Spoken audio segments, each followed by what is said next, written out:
So my introduction to Prince, right? And I've spouted off a couple of, like, I think that's in that album. I'm a pretty big Prince fan inherently, right? Right. My introduction to Prince was, it seemed like a semi-tradition. Like whenever anybody got sick in the house, right?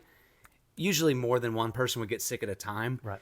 But there was kind of this like sick to the point where you couldn't sleep. It hurt you so much, right?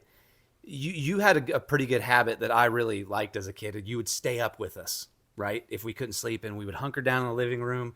You'd throw out a blanket. We got the de facto popcorn bucket for throw up, right? Which I think every household has. I think every household has the favorite burner on the stove, and a de facto throw up bucket, right? That you still clean out and put popcorn in somehow. Sometimes you know, you do. Yeah, I ate just as many popcorns out of that bucket as I threw up in it. I'm pretty sure. I don't know why. It's usually a big round one too, so you can catch everything. With a wide lip on it. With a little, yeah. You don't want a small bucket because you don't want to miss. Yeah. I don't know how we thought it was okay to serve popcorn in the throw up bucket, but we did it plenty. So you would stay up with us, and I think at this time, me and Zach were both sick at the same time, so you stayed up with us.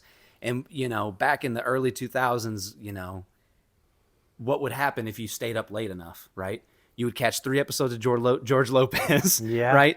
And then what would come on right after that is, hi, I'm so-and-so from REO Speedwagon, and I want to talk to you about a collection of 90 CDs with 100 of the greatest hits, right? You know what I mean? Or whatever, right? Yep. It was the singer from REO Speedwagon, and they would show clips of the music videos, and they would have that scroll, and it would say, these are the greatest love songs of the 80s, right? Or these are the hardest rocking songs of the 80s, right?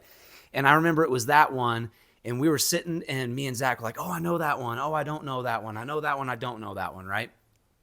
And you're sitting on the couch kind of in the background, and there's a lull in the commercial, and you go, they're not even talking about the best dude from that era. And we're like, what do you mean? They mentioned Van Halen. They mentioned, Aerosmith. They've hit all the goods, And you're like, no. There's one guy that is a head above all of them, and that's Prince, right? Mm-hmm.